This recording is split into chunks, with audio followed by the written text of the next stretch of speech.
O anime começa 3 anos mais cedo que o dia atual, onde o exército está atacando uma ilha, mas os combatentes percebem que suas armas não são eficazes contra as forças que estão enfrentando. Portanto, eles devem deixar isso para os caçadores, porque é a única alternativa. E dentro da ilha, uma tropa de caçadores entra em formação para lidar com um enxame de formigas que se aproxima. No momento em que os insetos atacam, o capitão do regimento incentiva suas tropas a segurarem os inimigos ao máximo, caso contrário, a vanguarda vai ficar vulnerável. Galera, eu agradeço demais os quase 400 mil inscritos aqui no canal, vocês são um absurdo, tá louco, mas não vamos parar, hein, vamos continuar todo vapor nessa temporada e ano que tá começando, então já dá aquela força pro canal, galera, e se inscreve, capricha no like aqui embaixo, pra bater a meta de 5.305 likes, e agora bora lá. Apesar dos esforços, o rank dos caçadores era muito baixo e eles acabaram se tornando uma presa fácil para os insetos gigantes. O capitão é comido vivo enquanto sente que sua vida tá apagando diante dos seus olhos, até que outro caçador elimina a formiga com sua clava e cura o combatente. No entanto, outro grupo de formigas investe contra o healer, mas outro membro da equipe de caçadores surge e ao ver Byung em perigo, eletrocuta os inimigos com um raio à distância. O último integrante da equipe, Yeon-Woo, usa sua devastadora força física para garantir a linha de frente,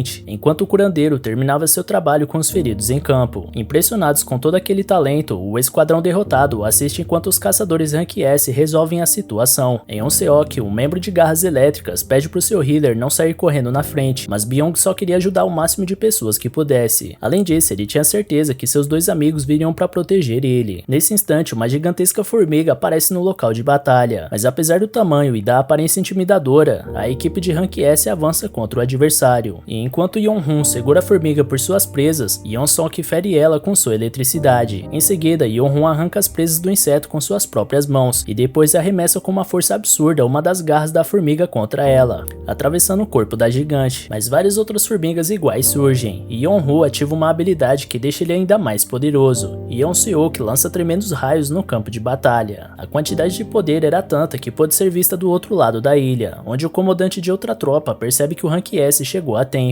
Apesar disso, o mestre Choi tinha sua própria batalha a vencer, e quando a horda inimiga se aproxima, o líder queima todas as formigas mais fracas e ordena que suas tropas avancem contra o resto delas. Nesse meio tempo é explicado o contexto da situação. Há mais de 10 anos atrás, apareceu uma série de portais que ligam nosso mundo a uma dimensão alternativa. O outro lado de cada portal estava repleto de criaturas bizarras chamadas monstros mágicos. Aqueles que despertam as habilidades para enfrentar esses monstros, que são imunes a armas convencionais, são chamados de caçadores.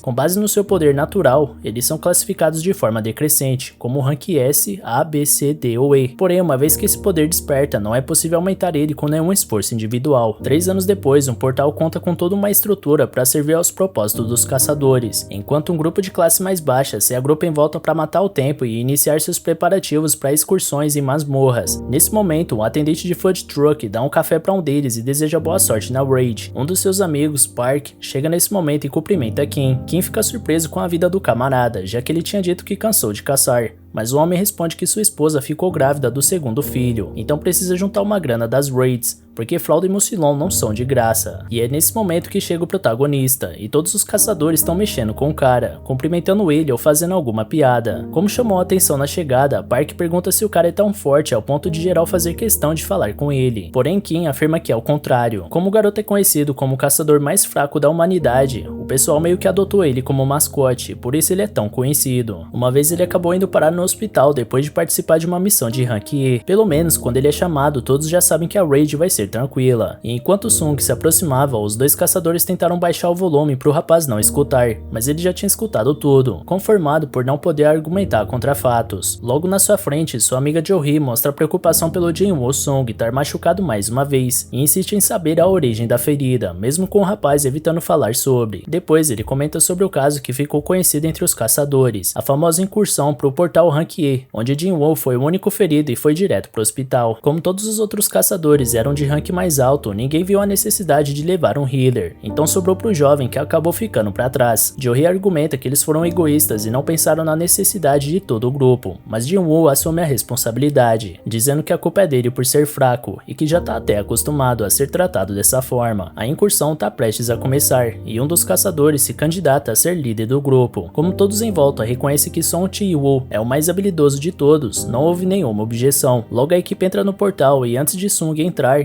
que impede pra ele ficar atrás do resto e tomar cuidado pra não se machucar. Johri tenta dar aquela motivada no garoto e também entra, enquanto ele fica pra trás e observa sua faca com quase nenhum poder mágico, que foi a única coisa que ele conseguiu comprar. Mesmo assim é melhor do que nada, portanto Jin Woo-sung promete dar seu melhor dessa vez. Longe dali, o presidente da Associação de Caçadores, Go Jun-wi, conversa com seu assistente, relatando que a conversa com o governo foi a mesma de sempre, eles acusando as Dungeons Breaks de serem um problema, mas ainda assim querendo os recursos que os caçadores coletam delas. Go não liga deles quererem uma fatia do bolo, mas gostaria que não tivesse tanta hipocrisia nesse meio, afinal as Dungeons são o meio de vida dos caçadores, eles vivem do que vendem dessas masmorras, e o exemplo mais valioso disso são as pedras coletadas dos monstros derrotados, as pedras de essência, e finalmente Jin-woo conseguiu a sua primeira, depois de muito esforço para isso. Apesar disso, outra criatura surge atacando ele, e por mais que ele fizesse de tudo para bater de frente, ao tentar cravar a faca no inimigo, sua arma é destroçada por completo. Em troca, o monstro enfia a espada na barriga do garoto. Park chega nesse momento e elimina o inimigo, mas logo precisa voltar para a linha de frente, e Sung tá sangrando muito, então Jo-hee fica encarregada de curar seu amigo, e enquanto ele recebe tratamento, ele observa a luta dos seus companheiros, e sua visão vai ficando mais turva, conforme ele deseja que fosse capaz de estar ali na luta. Voltando ao presidente, ele explica que as pedras de essências mais caras são coletadas dos monstros mais fortes, e podem ser transformadas em armas poderosas e equipamentos para lutar contra outros monstros. Além dessas pedras, os cristais de mana têm a mesma função, mas são menos potentes, então o assistente pergunta se o governo tem outra intenção com o uso desses itens, e Go explica que a intenção deles é usar os materiais como fonte de energia, já que é uma forma de energia mais barata e eficiente do que as atuais, além de não poluir tanto o meio ambiente, e é por isso que a pressão em cima dos caçadores é tão grande. A fonte de energia mais limpa e mais efetiva é somente extraída de recursos vindos das masmorras, e na missão do Sung, a equipe enfim derrota o chefe da dungeon, e vendo todos celebrando a vitória, Jo-hee pergunta pro amigo se ele continua tentando ser caçador só por teimosia. Afinal, se continuar do jeito que tá, alguma coisa de mais grave pode acabar acontecendo a qualquer momento. Hoje, por exemplo, a ferida não foi só na barriga, mas sim no corpo todo. Sung pede desculpas pelo trabalho que tá dando, mas a camarada repreende o garoto, dizendo que não quer pedido de desculpas, mas que fica preocupada com ele. Enquanto isso, os outros caçadores vão pegando todo o loot, mas essa dungeon não tem muitos cristais de mana, então todos estão preocupados com o pagamento que vão receber com os itens vendidos. Sung, pelo menos, tem apenas a pedra de essência Rank E, que conseguiu quase ao custo da sua vida. Nesse meio tempo, um caçador encontra um túnel dentro da dungeon, o que significa que essa é uma masmorra dupla, ou seja, uma nova oportunidade de conseguir um loot de qualidade para encher o bolso dos caçadores. Por outro lado, o líder do esquadrão é mais cauteloso e informa seus subordinados que em casos extraordinários como esse, o procedimento padrão é aguardar ordens da Associação de Caçadores. Outros integrantes questionam essa postura, com medo de enviarem outros caçadores que vão ficar com o loot restante. Além de tudo, o túnel ainda faz parte dessa dungeon Rank D, então não deve ter problema. Song Chi-yu decide fazer uma votação para entrar ou não no túnel, e ao final dela ficou empatada em 6-6, porém Sung ainda não tinha votado, então o protagonista ficou responsável pelo desempate. Ele analisa que uma masmorra nível D é muito perigosa para ele, mas como seu pai está desaparecido, ele é o único responsável por sustentar a família, então não tem outra escolha. Ele precisa pagar o tratamento da sua mãe e a faculdade da sua irmã, então após sua reflexão ele responde que prefere cair para dentro. No momento em que o caçador mais fraco busca sua superação, a Associação de Caçadores busca novos membros. Candidatos fazem fila para testar suas capacidades, e uma examinadora avalia o rank de cada um com uma esfera preta que os cidadãos tocam para serem escaneados. Um representante passa os resultados para o mestre Choi, avisando que o rank B e 2C entraram na guilda, e o chefe deixa claro que sexo e idade não importam. Se o cidadão tiver talento, tem que receber uma oferta de contrato, mesmo que não seja uma Chahai da vida. Enquanto isso, na rua mais brasileira do anime, dois caras em uma moto roubam a bolsa de uma moça e fogem disparada com os pertences da vítima. No caminho, uma mulher de boné rosa fica parada no meio da rua,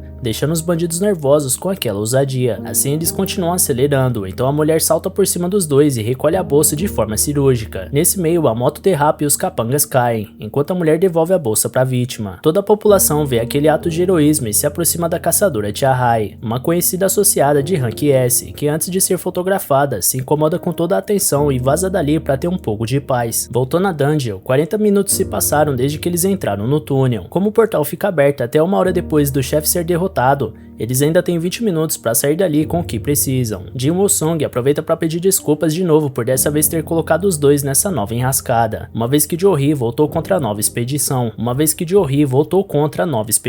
mas agora ela fica irritada e lembra o cara que ele estaria morto se a espadada que levou tivesse sido um pouco mais para cima, então ele deveria ter um pouco mais de cuidado antes de entrar em lugares que são ainda mais perigosos do que os que praticamente já tiraram a vida dele de vez. Ji-won reflete sobre o esporro e reconhece que ter do seu lado uma healer rank B é um bom adianto, então a garota pede para ser recompensada com o jantar, e a reação do rapaz fez parecer que ele prefere outra espadada no bucho. Logo à frente, o grupo alcança a câmara do chefe, e mesmo que o portão colossal pareça intimidador, ninguém ali queria voltar de mãos abanando, então decidem entrar de todo jeito, uma vez que já chegaram até ali. Antes disso, o presidente da Associação de Caçadores se apresenta para os recém-despertos, e alerta que ninguém é obrigado a se tornar um caçador de fato, mas uma vez que fizeram essa escolha, devem se manter atentos a todo instante, por mais poderosos que possam ser, e como conselho final ele pede que todos os candidatos tenham medo, porque é o medo que mantém os corajosos vivos. Assim, o grupo da expedição entra na sala do chefe e encontra várias estátuas antigas, dentre elas uma segura escritos sobre os mandamentos do templo de Cartenon. O líder dos caçadores se adianta e começa a ler. Primeiro, venere a Deus. Segundo, louve a Deus. Terceiro, prove sua fé em Deus. E enquanto o líder recita cada mandamento, Joey percebe que a estátua maior mexeu os olhos e chama Jin-woo para olhar, mas o protagonista acredita que isso é coisa da cabeça da amiga. E por fim, Song Chi-yu lê o último mandamento, que esclarece que aqueles que não seguirem essas palavras não sairão vivos. Com isso, o portão se fecha e, com todos em choque, um caçador se revolta por ter sido colocado naquela situação e deixa o grupo para trás, na tentativa de ir embora. Porém, uma das estátuas ganha vida e acaba com o homem com seu machado, antes que ele tentasse abrir o portão. Como ela aniquilou um caçador rank D como se fosse nada, não faz sentido nenhum ter um monstro desse nível nessa dungeon de nível mais baixo. De toda forma, não existe saída, então Sung já começa a imaginar o que vai ser dele, e foi nesse instante que a maior estátua da sala vira seus olhos pro protagonista. Apesar disso, Jin Woo-sung lembra que já esteve próximo da morte muitas vezes. Na primeira delas, ele se separou do grupo numa raid e acabou preso. Em seguida, ele foi atacado por monstros de rank A e passou semanas no hospital. Além disso, ele já quase morreu de fome num labirinto. Por mais baixo que fosse o rank da masmorra, para ele sempre era caso de vida ou morte, ao contrário dos caçadores mais habilidosos, que conseguem derrotar monstros fortes e conseguir itens raros. Tudo que ele tinha era uma faca inútil, e como ela quebrou, terá que lutar de mãos vazias. Por motivos como esse, Sung aprendeu que deveria aprender a observar e esperar uma boa oportunidade, uma vez que não tem condições de entrar de peito aberto numa raid, e foi essa percepção que manteve ele vivo até hoje, mesmo aos trancos e barrancos. Logo ele grita pro grupo inteiro abaixar, enquanto a estátua lança lava pelos olhos, que varre boa parte dos caçadores. Olhando em volta, todos ali presentes são tomados pelo pânico e pela impotência, enquanto o caos vai se instaurando no olhar de cada caçador preso naquela câmara, e Jin Woo-sung não tem dúvida nenhuma de que não vai sair de lá vivo. Todos os caçadores em volta tentavam usar os segundos de trégua para planejar algum movimento de reação, mas tudo parecia pequeno demais diante da enormidade do inimigo. Nesse meio tempo, Jin Woo-sung tenta ajudar Jo-hee, que está inconsciente com o ataque, e Song Chi-yu agradece o garoto pela perspicácia, tendo em conta que o garoto antecipou o ataque e mandou todos se protegerem, poupando assim algumas vidas. Jin-woo observa o líder e repara que seu braço foi arrancado, e a valentia do experiente líder tenta manter o jovem calmo, dizendo que é só cerrar os dentes que a dor se torna suportável. Ainda assim, é preciso estancar o sangramento antes que o pior aconteça. Então Jin-woo faz sua parte e cobre o ferimento com gaze. Durante o ato, Chi-yu comenta que iria pedir o tratamento para Jo-hee, mas ela não costuma lidar bem com a pressão, por isso só participa de raids fáceis, mesmo sendo uma healer rank B. Por falar nisso, ele comenta que já teve em 2 raids rank B, e não tem dúvidas que esse inimigo é da classe A, e talvez até S. Quanto aos mandamentos do templo de Cartenon, escritos naquela placa, provavelmente se tratam de um deus que é representado por essa estátua, uma vez que junto com os portais, diversos fenômenos sobrenaturais começaram a acontecer no mundo. Um desses fenômenos, os caçadores, mas para contrapor isso, alguns monstros por trás desses portais acumulam poderes além de qualquer imaginação. Enquanto isso, bem longe dali, numa escola, a irmã do protagonista, Dina Sung, conversa com uma amiga, e a garota de cabelo curto pergunta se o irmão da Dina realmente é um caçador. Ela responde que sim, apesar dele ser do rank E, e que geralmente chega em casa todo enfaixado das suas missões. Depois ela pergunta a razão desse interesse da garota pelo assunto, mas ela desconversa, e depois comenta bem baixo que com certeza faria o melhor trabalho que esse caçador rank E. Voltando pra dungeon, o líder argumenta que o inimigo é muito poderoso para ser destruído, portanto eles precisam ter calma, analisar o ambiente e encontrar um jeito seguro de sair dali. Apesar da tentativa de precaução, um membro da equipe se afoba e se recusa a morrer naquele lugar, já que acabou de firmar um contrato com uma grande guilda, alta. Então, confiando na sua velocidade, ele garante que consegue atravessar o portão antes de ser pego. Mas antes mesmo de chegar no meio do caminho, a estátua destrói o corpo do velocista quase por inteiro, deixando para trás apenas os pés do caçador. Sem dúvidas, essa foi a última evidência que todos precisavam para saber que essa criatura pode aniquilar todos eles num piscar de olhos. A grande questão é que ela ainda não eliminou todos, e talvez o motivo disso seja um indício de uma saída. Por isso, Jin Woo-sung usa o cérebro e pede para o seu líder lembrar o primeiro mandamento de Cartenon, que é venerar a Deus. Buscando interpretar a frase, Jin Woo-sung se levanta em busca de uma solução, e por mais que Chi-Yu esteja preocupado com a reação inesperada do garoto, algo nos olhos dele diz que ele não desistiu da vida. Então, analisando o mandamento, o rapaz pede pro resto do grupo se curvar perante a estátua, simulando a veneração que o deus demanda. Os caçadores ficam confusos e descrentes do acerto dessa medida, mas não é como se eles tivessem ideias melhores no momento, então logo todos se juntam ao plano. A veneração causa um movimento na estátua, que altera seu rosto para uma expressão macabra. Depois de alguns segundos de tensão, o grupo começa a se questionar sobre o próximo passo,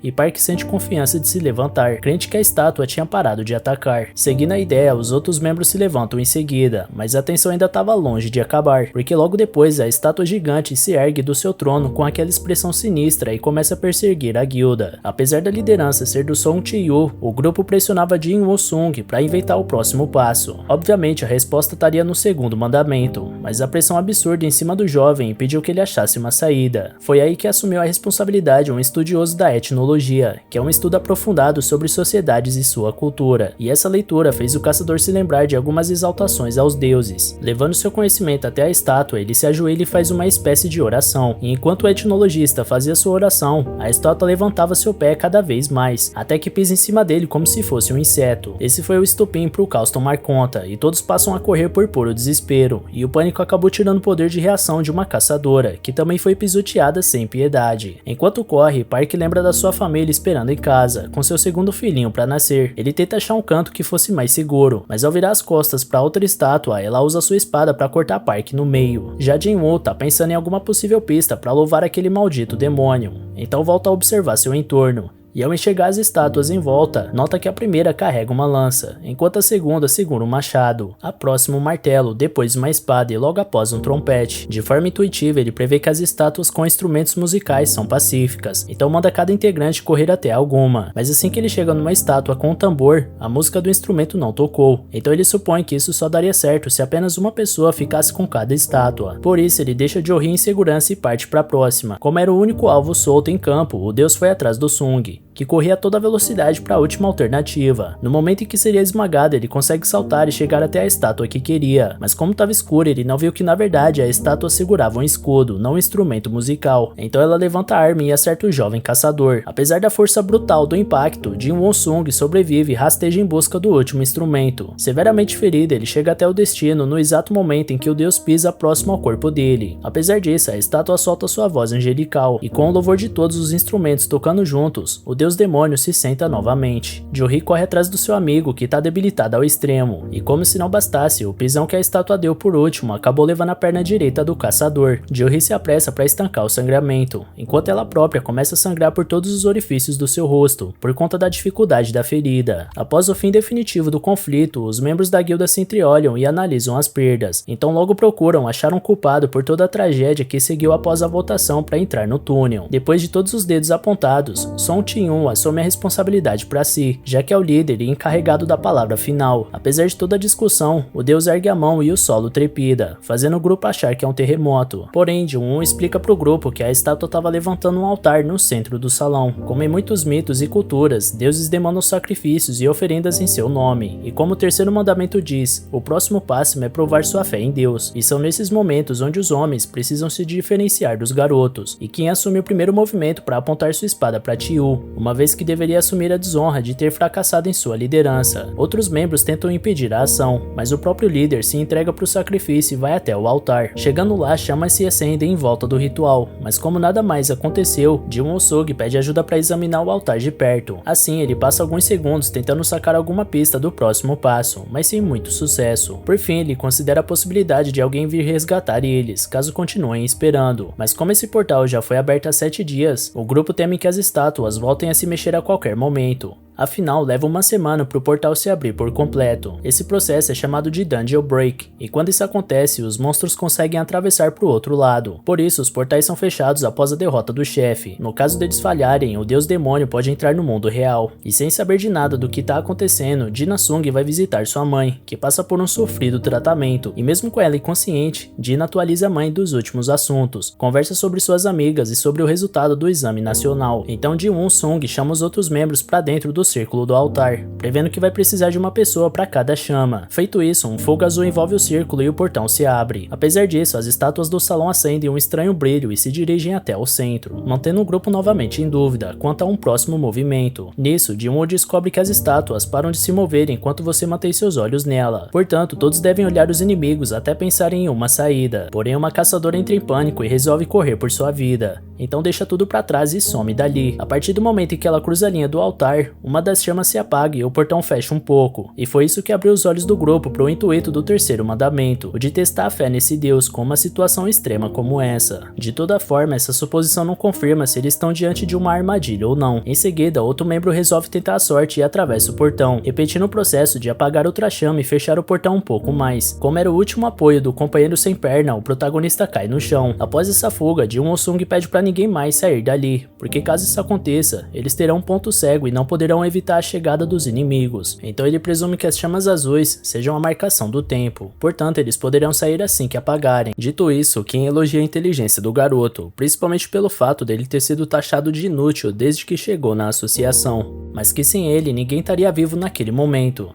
Kim tem uma família esperando por ele, então ele não quer morrer agora. Por isso Kim pede perdão e foge da câmara. Por isso Park pede perdão e foge da câmara. Os 3 sobreviventes agora tinham um ponto cego, uma vez que não tinham olhos o suficiente para cobrir todo o entorno de estátuas, ou seja, eles não podem mais impedir que elas se aproximem. Jin-Woo começa a chorar por ter chegado tão longe e ter falhado, apesar de tantas vezes já ter sobrevivido aos desafios que colocaram ele à prova. Mas antes do fim, Song Jin-Woo manda os 2 jovens irem embora. Segundo ele, é evidente que o portão vai se fechar após o penúltimo sobrevivente ir embora. Como os 2 ainda têm uma longa vida pela frente, então devem ir. Logo ele pede para Jo-hee cuidar do sangue, e quando o Healer ia se preparar para levar o companheiro embora, suas pernas travam e ela não consegue mexer elas. Isso faz o líder pensar que ela se esforçou demais para curar o sangue, mas de toda forma, alguma atitude precisava ser tomada, porque o cerco estava prestes a se fechar. Por essa razão, Jin Sung manda Chi-Yu carregar a Healer para fora. O líder esboça um argumento, mas o protagonista insiste aos berros que ele leve ela logo, porque não existe outra alternativa, sendo que ele tá sem uma perna. Jo-hee entra em pânico e tenta convencer sua amiga a mudar de ideia, mas a resposta dele é entregar sua pedra mágica pra garota, levando em conta que ela tinha chamado ele para almoçar mais cedo. Com isso, ela poderia ganhar uma grana e comprar um almoço especial quando Jin-Woo sair.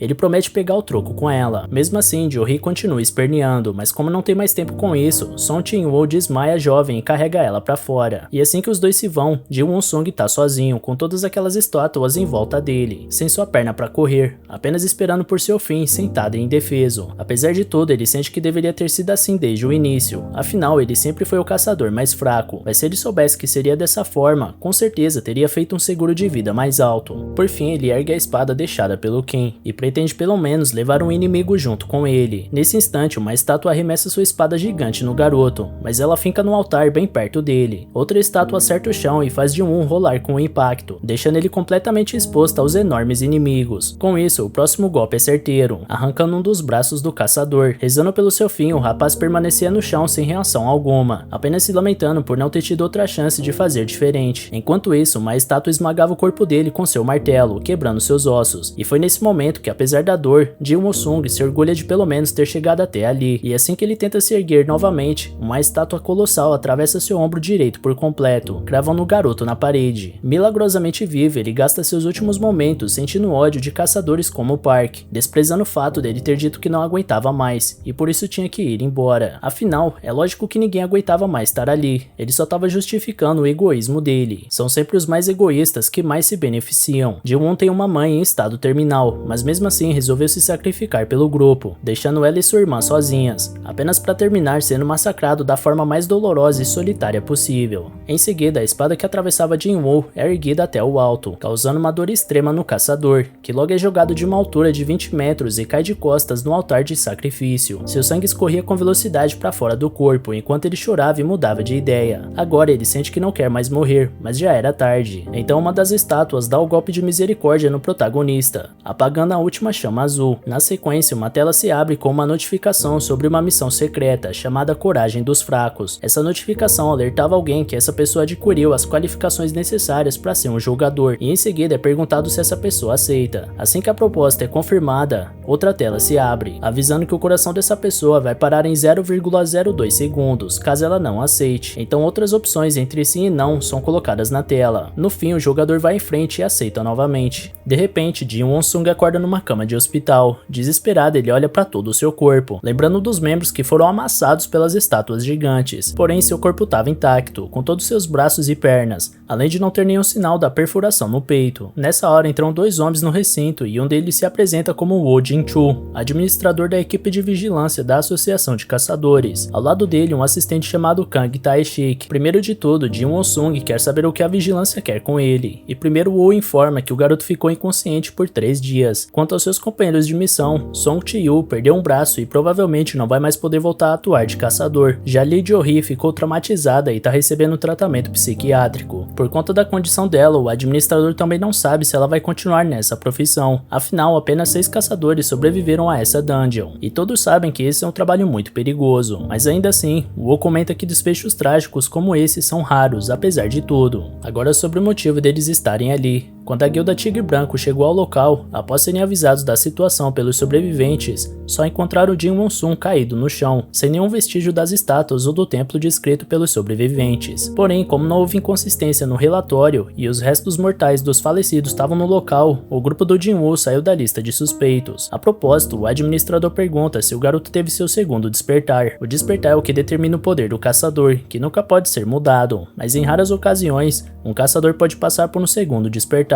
Isso burla a regra do poder imutável e pode alavancar um caçador até o rank A, ou até mesmo pro rank S. E para medir a nova força do protagonista, um medidor de mana elevado até ele, já que ele foi capaz de sobreviver a monstros de nível morte instantânea. É muito provável que estejam diante de um novo prodígio. Após Jin-Woo colocar a mão no aparelho, o dispositivo indica o número 10 na tela. Ele estava empolgado para descobrir seu novo rank, e insiste para os vigilantes revelarem o resultado logo para ele, mas Woo Jin-choo informa que se enganou e pede desculpas pro jovem. Do lado de fora, Kang Tae-shik parece frustrado com o resultado do teste, visto que até caçadores rank E podem chegar até 70 pontos no medidor, então é como se Jin Won-sung fosse apenas um civil pela sua pontuação. E enquanto Kang relata seu descontentamento, Woo Jin-choo pensa que a dungeon desapareceu, então não existe uma forma de explorar ela de novo e descobrir como aquele garoto sobreviveu. Voltando pro jovem, ele lamenta que não tenha conseguido uma boa pontuação, já que estava na expectativa de ter subido de nível, mas acima de tudo, Jin-Woo ficou confuso por ninguém ter perguntado sobre essa interface estranha que parece de um videogame, indicando que ele tinha uma mensagem não lida. Isso faz o garoto pensar que só ele é capaz de enxergar esse troço. Ele tenta tocar na interface, mas descobre que não é uma tela de toque, e quanto mais ele se concentrava naquilo, mais algumas memórias voltavam para a mente dele, tipo quando ele estava para ir dessa para melhor e essa mesma tela apareceu na frente dele, dizendo que ele atingiu as condições para ser um jogador, e depois perguntando se Jin-Woo gostaria de entrar numa missão chamada Coragem dos Fracos. Em seguida, sua irmã aparece no hospital dando um esporro no cara por não ter se cuidado de novo, já que em quase toda a missão geral volta ileso, mas seu irmão continua sendo um saco de pancada. Mas como era uma preocupação genuína, Jin-Woo sorri levemente com a bronca da Dina, só que isso levou a garota a interpretar que estava sendo ironizada. Então ela ameaçou de largar os estudos e arranjar um emprego se o rapaz continuar se estrupiando por aí, já que um dia ele vai acabar aleijado e desempregado. Como sua irmã estava certa, Jin-Woo concorda em tentar pegar leve, e logo ele pergunta se Dina consegue ver essa interface estranha na frente dele. A garota acha que algum médico precisa examinar a cabeça dele, mas vai na onda do protagonista. Como ele é gamer, Jin-Woo explica que essa interface parece de um jogo virtual, e pergunta o que fazer quando uma notificação de mensagem não lida aparece em um jogo. Dina explica que normalmente é só abrir a caixa de mensagens. Como o garoto repetiu as palavras da irmã, o comando de voz mostrou as mensagens, e depois da primeira informar que ele se tornou um jogador, outra dizia que a missão diária chamada Treinamento de Força chegou. Na hora, Jin-Woo tenta se lembrar de onde ouviu essa palavra jogador, enquanto Dina vê que o irmão irmão tá bem e se despede. E do lado de fora ela se encontra de novo com sua amiga Song, a que acredita ser mais útil do que Jin-woo como caçadora. Enquanto isso, o garoto se aprofunda mais no menu virtual, descobrindo que ele foi projetado para auxiliar no desenvolvimento do jogador, e também que o não cumprimento da determinação do sistema pode resultar numa penalidade. Por último, uma terceira tela indicava que as recompensas já foram entregues para ele. Ele continua sem entender o que está acontecendo, então entra nos detalhes da missão Treinamento de Força para dar uma olhada.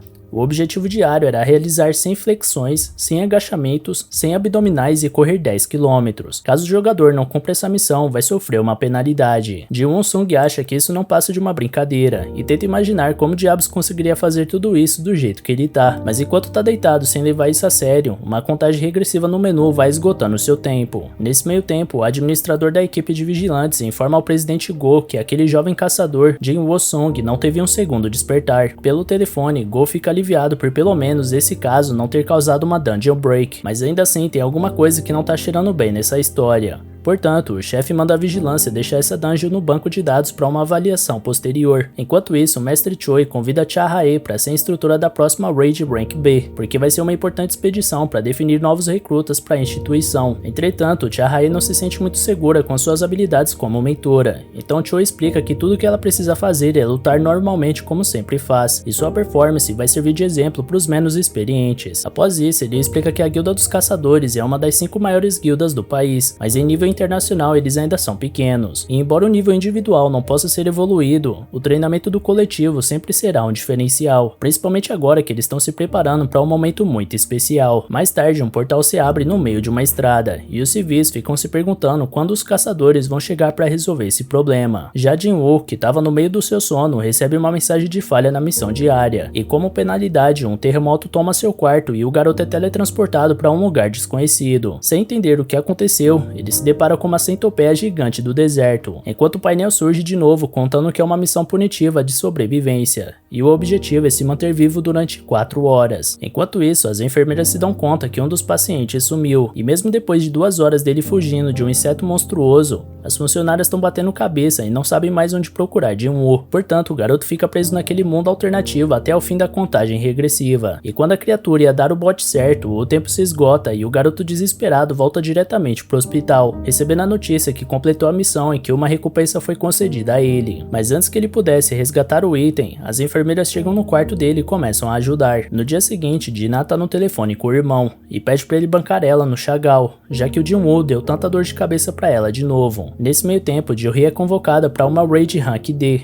e por mais que a associação saiba que ela tá passando por um momento difícil, o resto da guilda tá toda ocupada, então ela é a única opção no momento. Apesar disso, Jo-hee recusa a proposta, mas pelo menos fica sabendo que o Jin-woo melhorou bastante sua condição. Feliz com a notícia, ela vai direto visitar um amigo, mas em vez de continuar repousando, ele tá correndo feito louco no pátio do hospital. As enfermeiras comentam que os caçadores se recuperam mais rápido que as pessoas normais, mas o que esse garoto tá fazendo é brincadeira. E finalmente, levando a sério suas missões diárias, Jin-woo-sung descobre que a cada vez que completa elas, recebe 3 recompensas. A primeira é a recuperação total, onde toda a exaustão dele vai embora. Em segundo, alguns pontos para ele distribuir nos seus atributos. E como sempre, ele dá mais atenção para a força. Além disso, tem até uma tela de habilidades e inventário. Então a vida dele tá realmente se parecendo com o jogo. E nesse momento que ele reflete sobre seu novo rumo e mexendo no seu menu imaginário, todos os pacientes olham para ele como se o garoto fosse de outro mundo. E por último, a terceira recompensa é uma caixa de loot aleatória. No caso de agora, o item é uma chave estranha. Desde então, ele só tinha conseguido coisas inúteis como bandagens ou caneta. Por isso parece que a sorte finalmente chegou. Segundo a descrição do item, Jin-woo-sung poderia usar essa chave para se teletransportar para uma dungeon instanciada. A forma de usar esse item é chegando na saída 3 da estação de metrô de Hapjeong. Porém, Jin-woo não faz ideia do que é uma dungeon instanciada, mas parece que é alguma missão para ele evoluir sua força, ou pelo menos ele espera. E durante essas reflexões, a imagem daquela estátua gigante macabra invade a mente do protagonista, causando inclusive dor física nele. E nesse meio tempo, os jornais locais noticiam que vários portais Rank D foram abertos ao redor do país, e que os portais Rank C no leste superior e central estão sendo resolvidos nesse exato momento. Já o portal Rank B, que surgiu na região portuária, teve uma raid marcada para daqui a alguns dias pela Associação de Caçadores. Jin-woo aproveita sua melhora para visitar sua mãe, e a imagem dela deitada daquele jeito jeito remete o garoto a uma cena de 4 anos atrás, quando ele estava com ela nos braços, depois de ter encontrado ela inconsciente. Assim que leva a mulher ao médico, ele e sua irmã descobrem que a mãe tá com uma doença do sono eterno, também conhecida como descanso final. É uma doença que surgiu com o aparecimento dos portais e afeta aproximadamente 1 em cada 10.000 pessoas. Existem teorias de que ela é causada pela exposição frequente à mana, mas independente disso, o melhor que a medicina atual pode oferecer a portadores dessa doença é um suporte, mantendo a pessoa viva, mas sem chances de se curar. Então, sabendo que terá que cuidar da sua mãe doente em estado vegetativo pro resto da sua existência, Jin Woo-sun suportou os trabalhos mais árduos e humilhantes, até ser aceito pela Associação dos Caçadores e ter um salário que dá acesso a um tratamento adequado para a mãe. Mas logo ele descobre que essa profissão tá longe de ser fácil, e nos primeiros dias ele já percebeu isso, ficando para trás na maioria das raids e se machucando com frequência. Numa dessas expedições, Jin-woo é jogado para fora do grupo por não conseguir ajudar, e quando o resto da equipe deixa claro que mesmo que eles tenham ordenado que ele fosse embora, ainda assim não vai receber pagamento, já que nem ajudou. O pior de tudo é que Jin-woo se virou para eles e pediu desculpas por ser inútil, ainda por cima. Provavelmente essa lembrança é o maior incentivo para ele focar tanto nos pontos de atributos de força. Em seguida ele vai de encontro com sua primeira missão solo, e ao chegar na saída 3 do metrô de Hapjeong, ele abre uma fechadura que se criou na frente dele e um portal se abre. Ao atravessar, ele recebe uma mensagem que avisa que ele entrou na dungeon instanciada. A entrada atrás dele se fecha, mas as pessoas em volta continuam atravessando como se nada tivesse acontecendo. Com isso, Jin-woo percebe que dungeons instanciadas colocam ele numa dimensão diferente, assim como portais vermelhos. Então ele recebe outra mensagem que diz que ele não pode sair até matar o boss ou usar uma pedra de teleporte. Assim ele desce escada abaixo e dá de cara com 3 goblins. As imagens dele sendo gravemente ferido por uma criatura dessa raça voltam à cabeça dele instantaneamente, mas dessa vez ele não tem escolha. Ninguém ali pode ajudar e não existe uma saída fácil dessa masmorra. Por esse motivo ele enfrenta os inimigos de peito aberto, defendendo os ataques deles, até achar uma brecha para uma manobra ofensiva. E na primeira tentativa ele atravessa um monstro com sua espada. Depois ele perfura o segundo goblin e também elimina o último. Sendo assim, mesmo estando exausto, ele notou que realmente está mais forte, mas agora ele realmente teria que colocar isso à prova, já que um Lee Kang com uma mandíbula metálica entra em combate e destrói a faca dele. As pernas de Jin Woo-sung começam a tremer, e farejando medo, o Lee Kang ataca de novo e abre um corte no rosto do caçador. Após isso, o lobo se revolta pro alvo de novo e avança novamente, cada vez mais próximo da vitória. E galera, vocês querem continuação desse anime? Se sim, então já comenta aqui embaixo e comenta também qual anime dessa temporada vocês gostariam de ver aqui no canal, beleza? Valeu galera, se cuidem!